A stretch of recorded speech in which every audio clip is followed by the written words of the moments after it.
Hi hello ಎಲ್ರಿಗೂ ನಮಸ್ಕಾರ, welcome back to my channel. ಹಾಗಾದರೆ ಬನ್ನಿ ಇವತ್ತಿನ ರಾಮಾಚಾರಿ ಸಂಚಿಕೆಯಲ್ಲಿ ಏನು ನಡೀತಾ ಇದೆ ಅಂತ ನೋಡ್ಕೊಂಡು ಬರೋಣ.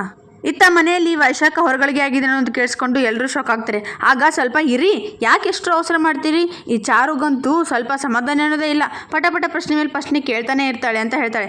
ಅಲ್ಲ ಅಕ್ಕ, ನಾನೇನು ಮಾಡಿದೆ, ನೀನೇ ತಾನೇ ಕತ್ತೆನ ಸ್ವಲ್ಪ ಅರ್ಧ ಬಿಟ್ಟು ಹೇಳ್ತಾ ಇದ್ದೆ, ಅದಕ್ಕೆ ನಮಗೆ ನಿಮ್ಮ ಮೇಲೆ ಡೌಟ್ ಬಂತು ಅಂತ ಹೇಳ್ತಾಳೆ. ಆಗ ವೈಶಾಖ ಹಾಂ ಸರಿ, ಅಲ್ಲ ಅತ್ತೆ, ನಾನು ನೋಡಿದ್ರೆ ಬಸ್ರಿ ಇವಾಗ ತಲೆ ಮೇಲೆ ಹಲ್ಲೆ ಬಿದ್ದಿದೆ, ಏನು ತೊಂದರೆ ಆಗಲ್ಲ ಅಂತ ಕೇಳ್ತಾರೆ. ಅದಕ್ಕೆ ಅಜ್ಜಿ, ಅಲ್ಲ ಕಣೆ, ನೀನು ಯಾಕೆ ಆ ಸೂರು ಕೆಳಗೆ ನೋಡಕ್ಕೆ ಹೋಗಿದ್ದೆ, ಅಲ್ಲಿ ಇಲ್ಲದೆ ಇದ್ದಿದ್ರೆ ನಿನಗೆ ಅಲ್ಲಿ ಬೀಳ್ತಾನೆ ಇರಲಿಲ್ಲ, ಇನ್ನು ಮುಂದೆ ಎಲ್ಲಿ ಹೋಗೋಕೆ ಹೋಗ್ಬೇಡ, ಸುಮ್ಮನೆ ತೊಂದರೆ, ನೀನು ಬೇರೆ ಪ್ರೆಗ್ನೆಂಟು ಅಂತ ಹೇಳ್ತಾಳೆ. ಅದಕ್ಕೆ ಸರಿ ಅಜ್ಜಿ ಅಂತ ಹೇಳ್ತಾಳೆ ವೈಶಾಖ. ಸರಿ ಅಂತ ಹೇಳಿ ವೈಶಾಖ ಅಲ್ಲಿಂದ ಹೊರಡ್ತಾಳೆ. ಆಗ ಅಜ್ಜಿ, ಎಲ್ಲಿ ಹೊರಟಮ್ಮ, ಹೋಗಿ ದೇವ್ರ ಹತ್ರ ನಿಂತ್ಕೊಂಡು, ದೇವ್ರೇ ಇನ್ನೊಂದ್ಸತ ಎಲ್ಲಿ ನಿಂತ್ಕೊಳ್ಳೋ ಅಂತ ದಪ್ಪ ಇದೆ ಅಂತ ಬೇಡ್ಕೊಂಡು ದೇವ್ರ ಮುಂದೆ ಒಂದು ದೀಪ ಹಚ್ಚಿ ಹೋಗಿ ಈ ಥರ ಮತ್ತೆ ಆಗಬಾರ್ದು ಅಂತ ಬೇಡ್ಕೊತಾಳೆ. ಅದಕ್ಕೆ ವೈಶಾಖ, ನಾನು ದೇವ್ರ ಗುಡಿಗೆ ಹೋಗೋದಾ ಅಂತ ಹೇಳ್ತಾಳೆ. ನೀನೇ ಹೋಗು ಅಂತ ಹೇಳ್ತಾಳೆ. ಆದರೆ ಅವಳ ಮನಸ್ಸಿನ ಪ್ರಕಾರ, ಅಯ್ಯೋ ಇವಾಗ ಹೇಗೆ ಹೋಗೋದು, ನಾನು ಹೊರಗಡೆ ಆಗಿದ್ದೀನಿ, ಹೋದರೆ ತಪ್ಪಾಗಲ್ವಾ ಅಂತ ಮನಸ್ಸಲ್ಲಿ ಅನ್ಕೊತಾಳೆ. ಹಾಗೆ ಇಲ್ಲಿ ಎಲ್ಲ ನೆರವೇರ್ತಾ ಇರುತ್ತೆ, ಪೂಜಾ ಹೇಗೆ ಅಂದ್ಕೊಂಡಿರ್ತಾರೋ ಹಾಗೆ ಮಾಡ್ತಾ ಇರ್ತಾರೆ. ಅಷ್ಟರಲ್ಲಿ ಅಲ್ಲಿಗೆ ಪೊಲೀಸ್ ಬಂದು, ಯಾರೇ ನೀವು ಏನು ಮಾಡ್ತಾ ಇದ್ದೀರಾ ಅಂತ ಕೇಳಿದಾಗ, ಯಾಕೆ ಸರ್, ನಾವೇನು ತಪ್ಪು ಮಾಡಿದ್ವಿ, ನಾವು ಇಲ್ಲಿ ಕಾರ್ಯ ನಿರ್ವಹಿಸ್ತಿದ್ದೀವಿ ಅಂತ ಹೇಳ್ತಾರೆ. ಅದಕ್ಕೆ ಆ ಕಾನ್ಸ್ಟೇಬಲ್ಗಳು, ಇವಾಗ ನೆನ್ಪು ಬಂತ, ಅವ್ನು ಸತ್ತು 3 ದಿನ ಆಯಿತು, ಅರ್ಧಂಬರ್ಧ ಬಾಡಿ ಕೊಳ್ತೋಗಿತ್ತು, ಇವನ ಬಗ್ಗೆ ನ್ಯೂಸ್ ಪೇಪರಲ್ಲಿ ಹಾಕಿದ್ವಿ, ಅವಾಗ ನೋಡು ಯಾರಾದ್ರೂ ಬಂದ್ರಾ, ಏನು ಇಷ್ಟು ದಿನ ಮನೇಲಿ ಕಡಲೆಪುರಿ ತಿಂತಾ ಇದ್ರಾ, ನಾವೇ ಅವ್ರದ್ದು ಸಹಾಯ ತಗೊಂಡು ಒಂದು ಬಾಡಿನ ಸುಟ್ಟಿದ್ದೀವಿ, ಇವಾಗ ನೋಡಿದ್ರೆ ದೊಡ್ಡದಾಗಿ ಕಾರ್ಯ ಮಾಡ್ತಾರಂತೆ, ಇಷ್ಟು ದಿನ ಇವಾಗ ಬಾಡಿ ಎಲ್ಲ ಅರ್ಧಂಬರ್ಧ ಕೊಳೆಗೆ ಬಿಟ್ಟು ದೊಡ್ಡದಾಗಿ ಇವಾಗ ಕಾರ್ಯ ಮಾಡಕ್ಕೆ ಬಂದಿದ್ದೀರಾ. ಅಲ್ಲ ರೀ, ನಿಮಗೆ ಯಾಕೆ ಚಂದಕ್ಕೆ ಮಕ್ಕಳು ಬೇಕು ಹೇಳಿ, ಈ ಥರ ಮಕ್ಕಳನ್ನ ಹುಟ್ಟಿಸಿ ಅರ್ಧ ಬೀದಿಯಲ್ಲಿ ಅರ್ಧ ಕೊಳ್ತೋಗಿರೋ ಬಾಡಿ ಮಾಡಕ್ಕ ಹೆಂಗೆ, ಏನು ಸರಿ ಅನ್ಸುತ್ತಾ ನಿಮಗೆ ಈ ರೀತಿ ಮಾಡೋದು. ಅಲ್ಲ ರೀ, 3 ದಿನ ಆ ಹೆಣನ ಯಾರು ನೋಡಿರಲಿಲ್ಲ, ಬೀದಿ ನಾಯಿಗಳೆಲ್ಲ ಬಂದು ತಿಂತಾ ಇದ್ವು, ಆ ಗತಿಲಿತ್ತು ಆ ಹೆಣ. ಇನ್ನು ಇತ್ತ ಮನೆಯಲ್ಲಿ ವೈಶಾಖ ದೀಪ ಹಚ್ಚಕ್ಕೆ ರೆಡಿ ಇರೋದಿಲ್ಲ. ಆಗ ಅಕ್ಕ, ಇನ್ನೂ ದೀಪ ಹಚ್ಚಿಲ್ವಾ, ನಡಿ ಬೇಗ ದೀಪ ಹಚ್ಚು ಅಂತ ಹೇಳ್ತಾಳೆ. ಅಯ್ಯೋ ನಾನಾ ಅಂತ ಕೇಳ್ತಾ, ಅಯ್ಯೋ ನಾನಾ ಅಂತ ಕೇಳ್ತಿದ್ದಿಲ್ಲ, ನೀನೇ ಹಚ್ಬೇಕು, ಇವಾಗ ಯಾಕೆ ರಾಗ ಹೇಳ್ತಿದ್ಯಾ, ನಡಿ ಅಂತ ಹೇಳ್ತಾಳೆ. ಆಯಿತು ಅಲ್ಲ ಇನ್ನೂ ಅಂತ ಹಿಂಗೆ ರಾಗ ಹೇಳ್ತಾ ಇರ್ತಾಳೆ. ಆಗ ಯಾಕಕ್ಕ, ಏನು ಪ್ರಾಬ್ಲಮ್ಮು, ನಡಿ ದೀಪ ಹಚ್ಚು ಅಂತಾಳೆ. ನಾಳೆ ಹಚ್ಚಿದ್ರೆ ನಡೆಯಲ್ಲ ಅಂತ ಕೇಳಿದಾಗ ಚಾರು, ಅಯ್ಯೋ ಅಕ್ಕ, ನಿನಗೆ ಇವತ್ತು ಹಸೋದ್ರೆ ನಾಳೆ ಊಟ ಮಾಡ್ತೀಯಾ, ಇಲ್ಲ ತಾನೇ, ಹಾಗೆ ನಿನಗೆ ಹಲ್ಲಿ ಬಿದ್ದಿರೋದು ಇವತ್ತೇ ಹೋಗಿ ಬೇಗ ದೀಪ ಹಚ್ಚು ಅಂತ ಹೇಳ್ತಾಳೆ.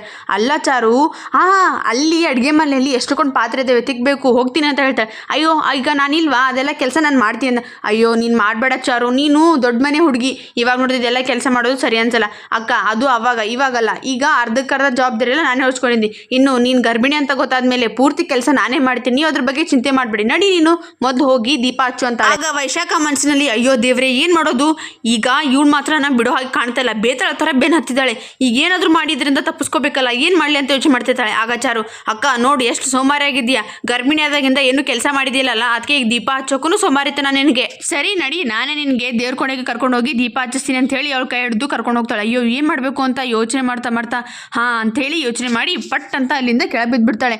ಆಗ ಚಾರು ಶಾಕಾಗಿ, ಅಯ್ಯೋ ಅಕ್ಕ ಏನಾಯ್ತು ನಿನಗೆ, ಏನಾಯ್ತು ಅಂತ ಹೇಳಿ ಅವಳನ್ನ ಎಬ್ಸೋಕೆ ಟ್ರೈ ಮಾಡ್ತಾಳೆ. ಇತ್ತ ಪೊಲೀಸ್ ಹೇಳೋದನ್ನ ಕೇಳಿ ನಾರಾಯಣಾಚಾರ್ಯರು, ಏನು ಹೇಳ್ತಾ ಇದ್ದೀರಾ ನೀವು, 3 ದಿನದಿಂದ ಬಾಡಿ ಕೊಳ್ತೋಗಿತ್ತ. ಆಗ ರಾಮಾಚಾರಿಗೆ ಕೇಳ್ತಾರೆ, ಅಯ್ಯೋ ರಾಮಾಚಾರಿ, ಇವ್ರು ಏನು ಹೇಳ್ತಾ ಇದ್ದಾರೆ, ನೀನು ನೋಡಿದ್ರೆ 3 ವರ್ಷದ ಮಗು ನನ್ನ ಕೈಯಲ್ಲಿ ಸತ್ತೋಯ್ತು ಅಂತ ಹೇಳಿದೆ, ಆದರೆ ಇವ್ರು ನೋಡಿದ್ರೆ ಏನೋ ಕೊಲೆ ಗಿಲ್ಲೆ ಅಂತ ಮಾತಾಡ್ತಿದ್ದಾರೆ, ಏನಿದೆಲ್ಲ ಅಂತ ಕೇಳಿದಾಗ ರಾಮಾಚಾರಿ, ಹೌದಪ್ಪ ಅವ್ರು ಹೇಳ್ತಾ ಇರೋದು ನಿಜಾನೇ, ಅವತ್ತು ನಾನು ಇಲ್ಲಿ ಬಾಡಿನ ಸುಡಕ್ಕೆ ಬಂದಾಗ ಅಲ್ಲಿ ಇನ್ನೊಂದು ಬಾಡಿನೂ ಬಂದಿತ್ತು, ಅವ್ರು ಹೇಳ್ತಾ ಇರೋದು ಆ ಬಾಡಿ ಬಗ್ಗೆ. ಸರ್ ನೀವು ಮೇ ಬಿ ತಪ್ಪು ತಿಳ್ಕೊಂಡಿದ್ದೀರಾ ಅನ್ಸುತ್ತೆ, ನೀವು ಹೇಳ್ತಾ ಇರೋದು ಅಲ್ಲಿ ಪಕ್ಕದಲ್ಲಿದೆ ಅಲ್ಲ ಅದು ಅನ್ಸುತ್ತೆ, ನೀವು ಅಲ್ಲಿ ಹೋಗಿ ಚೆಕ್ ಮಾಡ್ಕೊಳ್ಳಿ ಅಂತಾಳೆ. ನಾವ್ಯಾಕ್ರಿ ಸುಳ್ಳು ಹೇಳಬೇಕು, ನಾವು ನಿಜನೇ ಹೇಳ್ತಿದ್ವಿ ಅಂದಾಗ ರಾಮಾಚಾರಿ ಕೈ ಸನ್ನೆಯಿಂದ ಅವರಿಗೆ ಅಲ್ಲಿಂದ ಹೋಗೋಕೆ ಹೇಳ್ತಾನೆ. ಇದನ್ನ ನೋಡಿ ಅವರು ಏನು ನಡೀತಾ ಇರ್ಬೋದು ಅಂತ ಯೋಚನೆ ಮಾಡ್ತಾರೆ. ಆಗ ಕೋದಂಡ, ನಾವ್ಯಾಕ್ರೆ ಸುಳ್ಳು ಹೇಳಬೇಕು, ಅಷ್ಟಕ್ಕೂ ನೀವು ಇಲ್ಲಿ ಬಂದು ನಮಗೆ ಇಲ್ಲಿ ಡಿಸ್ಟರ್ಬ್ ಮಾಡ್ತಾ ಇದ್ದೀರಾ. ಆಗ ರಾಮಾಚಾರಿ, ಅಣ್ಣ ಬಿಡು ಹೋಗ್ಲಿ, ಅವರಿಗೆ ಎಷ್ಟೊಂದು ಕೆಲಸ ತೊಂದರೆಗಳಿರ್ತವೆ, ಆ ಟೆನ್ಷನಲ್ಲಿ ಏನೋ ಸ್ವಲ್ಪ ತಪ್ಪು ತಿಳ್ಕೊಂಡಿರ್ಬೋದು, ನಾನೆಲ್ಲ ಹೇಳಿ ಬರ್ತೀನಿ ಅಂತ ಹೇಳಿ ಆ ಇಬ್ಬರು ಪೊಲೀಸರನ್ನ ಕರ್ಕೊಂಡು ಆ ಕಡೆ ಹೋಗ್ತಾನೆ. ಸರ್ ಬನ್ನಿ, ನೀವು ಹೇಳ್ತಾ ಇರೋದು ಅದು ಬೇರೆ ಅಂತ ಹೇಳಿ ಅವ್ರನ್ನ ಮಾತುಮಾರಿಸಿ ಬೇರೆ ಕಡೆ ಕರ್ಕೊಂಡು ಹೋಗ್ತಾನೆ. ಇದನ್ನ ನೋಡಿ ಅವ್ರು 3 ಜನಕ್ಕೂ ಗಾಬರಿ ಆಗುತ್ತೆ. ಇತ್ತ ರಾಮಾಚಾರ ಇಬ್ಬರು ಪೊಲೀಸ್ನ ಕರ್ಕೊಂಡ್ಬಂದು, ಸರ್ ಹೌದು ನೀವು ಹೇಳ್ತಾ ಇರೋದು ನಿಜ, ಸತ್ತಿರೋದು ನನ್ನ ತಮ್ಮನೇ, ಅವನು ಕೊಲೆ ಆಗಿದ್ದಾನೆ, ಆದರೆ ಈ ವಿಚಾರ ನಮ್ಮ ಮನೆಯವ್ರಿಗೆ ಯಾರಿಗೂ ಗೊತ್ತಿಲ್ಲ, ಗೊತ್ತಾದರೆ ಅವರು ಎದೊಡ್ಕೊಂಡು ಸತ್ತೋಗ್ಬಿಡ್ತಾರೆ, ಪ್ಲೀಸ್ ಸರ್ ಈ ವಿಚಾರ ನೀವು ಸಹ ಹೇಳಬೇಡಿ ಅಂತ. ಅಲ್ಲಪ್ಪ ಈ ವಿಚಾರ ಒಂದಲ್ಲ ಒಂದು ದಿನ ಗೊತ್ತಾಗಲೇಬೇಕು, ಆದರೆ ನೀವು ಇವಾಗ ಮುಚ್ಚಿಟ್ರೆ ಏನು ಪ್ರಯೋಜನ ಅಂತ ಕೇಳಿದಾಗ, ಮುಂದಿಲ್ದೇನೋ ನನಗೆ ಗೊತ್ತಿಲ್ಲ ಸರ್, ಆದರೆ ಇವಾಗ ಮಾತ್ರ ಈದ ವಿಚಾರ ಹೇಳೋ ಪರಿಸ್ಥಿತಿಯಲ್ಲಿ ನಾನಿಲ್ಲ, ಇವಾಗ ತಾನೇ ನಮ್ಮ ತಂದೆಯವರು ಎದ್ದು ಓಡಾಡ್ತಾ ಇದ್ದಾರೆ, ಮತ್ತೆ ಈ ವಿಚಾರ ಕೇಳಿ ಅವ್ರಿಗೆ ಎದೆಗತ್ತಾದರೆ ನನಗೆ ತಡ್ಕೊಳಕ್ಕಾಗಲ್ಲ ಸರ್, ಪ್ಲೀಸ್ ನಾನು ಹೇಳೋದನ್ನು ಕೇಳಿ, ನಿಮ್ಗೆ ಏನೇ ಬೇಕಾದರೂ ನಾನು ಕ್ಲಾರಿಟಿ ಕೊಡ್ತೀನಿ, ಆದರೆ ಈ ವಿಚಾರ ಮಾತ್ರ ನಮ್ಮ ಮನೆಯವ್ರಿಗೆ ಗೊತ್ತಾಗೋದು ಬೇಡ ಸರ್ ಅಂತ ಅವ್ರ ಹತ್ರ ಕೈ ಮುಗಿದು ಕೇಳ್ಕೊತಾನೆ. ಇದನ್ನೆಲ್ಲ ಗಮನಿಸ್ತಾ ಇರ್ತಾರೆ ಆ 3 ಜನ. ಆಗ ಮನಸ್ಸಿನಲ್ಲಿ ಏನಾಗಿರ್ಬೋದು, ರಾಮಾಚಾರಿ ಇಷ್ಟೊಂದು ಏನು ಮಾತಾಡ್ತಾ ಇರ್ತಾನೆ ಇವ್ರ ಹತ್ರ ಅಂತ ಯೋಚನೆ ಮಾಡ್ತಾರೆ. ರಾಮಾಚಾರಿ ಮತ್ತೆ ಮತ್ತೆ ಆ ಪೊಲೀಸ್ಗಳಿಗೆ ಕೈ ಮುಗಿದನ್ನು ನೋಡಿ ಮುರಾರಿ, ಅರೆ ರಾಮಾಚಾರಿಗೆ ಅವ್ರಿಗೆ ಕೈ ಮುಗಿತಾ ಇದ್ದೇನೆ, ಬನ್ನಿ ಅದೇನಂತ ನೋಡ್ಕೊಂಡು ಬರೋಣ ಅಂತೇಳಿ 3 ಜನ ಬರ್ತಾರೆ. ಅದನ್ನು ಗಮನಿಸಿದ ರಾಮಾಚಾರಿ, ಸರ್ ಅವ್ರು ಬರ್ತಾ ಇದ್ದಾರೆ, ನಿಮ್ಮ ಕೈ ಮುಗಿತೀನಿ ಪ್ಲೀಸ್, ಇದನ್ನೇನು ಹೇಳಕ್ಕೆ ಹೋಗ್ಬೇಡಿ ಅಂತ ಹೇಳ್ತಾರೆ. ಆಗ ಸರಿ ರೀ, ಹಾಗಾದರೆ ಒಂದ್ಸತಿ ಬಂದು ಪೊಲೀಸ್ ಸ್ಟೇಷನ್ಗೆ ಭೇಟಿ ಮಾಡಿ ಹೋಗಂತ ಹೇಳ್ತಾರೆ. ಆಗ ಅದನ್ನು ಕೇಳಿಸ್ಕೊಂಡ ಅವರು ಕೇಳ್ತಾರೆ, ಅಲ್ಲ ರಾಮಾಚಾರಿ ನೀನು ಯಾಕೆ ಪೊಲೀಸ್ ಸ್ಟೇಷನ್ಗೆ ಹೋಗಬೇಕು ಅಂದಾಗ, ಏನಿಲ್ಲಪ್ಪ ಅವತ್ತು ಬಾಡಿ ಕೊಲೆ ಆಗಿದ್ದು ನಾನು ನೋಡಿದ್ದೇನಲ್ಲ, ಅದಕ್ಕೆ ನೋಡಿದರೆಲ್ಲ ಒಂದ್ಸತಿ ಬಂದು ಭೇಟಿಯಾಗಿ ಅಂತ ಹೇಳ್ತಾ ಇದ್ದಾರೆ ಅಷ್ಟೇ ಅಂದಾಗ, ಆದರೂ ಏನೋನಪ್ಪ ಈ ಅನಾಥ ಶವಗಳ ಬಗ್ಗೆ ನೀನು ಸ್ವಲ್ಪ ಹುಷಾರಾಗಿರು, ಇದ್ರ ಬಗ್ಗೆ ಎಲ್ಲ ಸ್ವಲ್ಪ ಕೇಳಿದ್ದೀನಿ ನಾನು. ಅದಕ್ಕೆ ರಾಮಾಚಾರಿ ಸರಿನಪ್ಪ ಹುಷಾರಾಗಿರ್ತೀನಿ, ಇವಾಗ ಬನ್ನಿ ಮುಂದಿನ ಕಾರ್ಯ ಮುಂದುವರ್ಸೋಣ ಅಂತ ಹೇಳಿ ಕರ್ಕೊಂಡು ಹೋಗ್ತಾನೆ. ಆಗ ನಾರಾಯಣಾಚಾರ್ಯ ನಿಂತ್ಕೊಂಡು, ಯಾಕೋ ರಾಮಾಚಾರಿ ಹಾವಭಾವ ಸರಿ ಇಲ್ಲಲ್ಲ, ಏನೋ ಮುಚ್ಚಿಡ್ತಾ ಇದ್ದಾನೆ ಅಂತ ಅನ್ಸುತ್ತೆ. ಅದು ನೋಡಿ ರಾಮಾಚಾರಿ, ಅಪ್ಪ ಸರಿ ನಡಿ ಹೋಗೋಣ ಅಂತ ಹೇಳ್ತಾನೆ. ಹಾಂ ಅಪ್ಪ ಬಂದೆ ಅಂತ ಹೇಳಿ ಮತ್ತೆ ಅವರೆಲ್ಲರೂ ಸೇರಿಕೊಂಡು ಕಾರ್ಯನ ಮುಂದುವರಿಸ್ತಾರೆ. ಇತ್ತ ಚಾರು, ಅಕ್ಕ ಏನಾಯಿತು ಹೇಳು ಅಂತಿರುವಾಗ, ಅಯ್ಯೋ ನಂಗೆ ಆಗ್ತಿಲ್ಲ ಕಣೆ, ಯಾಕೋ ತಲೆ ಸುತ್ತ ಬಂದಂಗೆ ಆಗ್ತಿದೆ, ಎದ್ದಳಕ್ಕೂ ಆಗ್ತಾ ಇಲ್ಲ, ತುಂಬ ಕಷ್ಟ ಆಗ್ತಿದೆ ಅಂದಾಗ, ಆಗ ಅಕ್ಕ ಏನಾಯ್ತು ನಿನಗೆ ಸಡನ್ನಾಗಿ, ಇವಾಗ ತಾನೇ ಚೆನ್ನಾಗಿದ್ದೆಲ್ಲ. ಗೊತ್ತಿಲ್ಲ ಚಾರು, ತುಂಬ ತಲೆ ನೋವು ಬರ್ತಾ ಇದೆ, ನಂಗಂಕೂ ಎದ್ದಳಕ್ಕೆ ಆಗ್ತಿಲ್ಲ, ನನಗೆ ದೇವ್ರ ಹತ್ರ ಹೋಗಿ ಪೂಜೆ ಮಾಡಿ ದೀಪ ಹಚ್ಬೇಕಂತ ಆಸೆ ಇತ್ತು, ಆದರೆ ಇವಾಗ ನೋಡಿ ಎದ್ದಳಕ್ಕೂ ಆಗ್ತಾ ಇಲ್ಲ ಅಂತ ಹೇಳ್ತಾರೆ. ಆದರೆ ಏನೂ ಪ್ರಾಬ್ಲಮ್ ಆಗಲ್ವಾ ಅಂತ ಕೇಳಿದಾಗ ಚಾರು, ಇಲ್ಲ ಅಕ್ಕ ನೀನು ದೀಪ ಹಚ್ಚಲೇಬೇಕು, ಅಜ್ಜಿ ಹೇಳಿಲ್ವಾ ಪ್ರಾಬ್ಲಮ್ ಆಗುತ್ತೆ ಅಂದಾಗ, ಅಯ್ಯೋ ನನ್ನ ಕೈಲಿ ಆಗಲ್ಲ ಅಮ್ಮ, ನಿಲ್ಲೋಕ್ಕೂ ಶಕ್ತಿ ಇಲ್ಲ ನನ್ನ ಹತ್ರ, ಅಷ್ಟು ತಲೆ ಸುತ್ತಾ ಇದೆ ಅಂತ ಹೇಳಿ ನಾಟಕ ಮಾಡ್ತಾ ಇರ್ತಾಳೆ. ಅದಕ್ಕೆ ಚಾರು, ಅಯ್ಯೋ ಅಕ್ಕ ಹಾಗಾದ್ರೆ ನಡಿ ಹಾಸ್ಪಿಟ್ಲ್ಗೆ ಹೋಗೋಣ, ಮೊದಲೇ ಗರ್ಭಿಣಿ, ಯಾಕೆ ಸುಮ್ಮನೆ ಪ್ರಾಬ್ಲಮ್ ಅಂದಾಗ, ಅಯ್ಯೋ ಇಷ್ಟಕ್ಕೆಲ್ಲ ಹಾಸ್ಪಿಟ್ಲಾ, ಬೇಡ ಸ್ವಲ್ಪ ರೆಸ್ಟ್ ಮಾಡಿದ್ರೆ ಸರಿ ಹೋಗುತ್ತೆ, ಪ್ಲೀಸ್ ಚಾರು ನನ್ನ ರೂಮ್ ತನ ಬಿಡ್ತೀಯ ಅಂತ ಕೇಳ್ತಾಳ.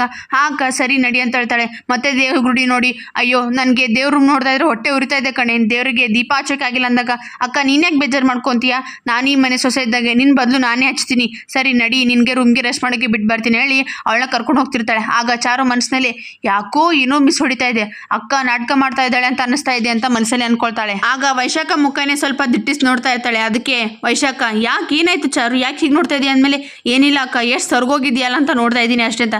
ಆಗ ವೈಶಾಖ ಮನಸ್ಸಿನಲ್ಲಿ, ಲೇ ಗೂಬೆ ಸ್ವರ್ಗೋಗಿಲ್ಲ, ನಿನ್ನ ಕಣ್ಗೆ ನಾನು ಏನಾದರೂ ಮಾಡಿ ನಾಟಕ ಮಾಡಿ ತಪ್ಪಿಸ್ಕೋಬೇಕಲ್ಲ, ಅದಕ್ಕೆ ಎಷ್ಟು ಡ್ರಾಮಾ ಮಾಡ್ತಾ ಇದ್ದೀನಿ ಅಂದಾಗ, ಆಗ ಚಾರು ಕೂಡ ಮನಸ್ಸಲ್ಲಿ, ಅಕ್ಕ ನನ್ನ ಪಕ್ಕ ಗೊತ್ತು ನೀನೇನೋ ನಾಟಕ ಮಾಡ್ತಾ ಇದೆಯಾ ಅಂತ, ಅದನ್ನೇನಂತ ನಾನು ಕಣ್ಣು ಹಿಡ್ದೇ ಇಡ್ತೀನಿ ಅಂತ ಅನ್ಕೊತಾಳೆ.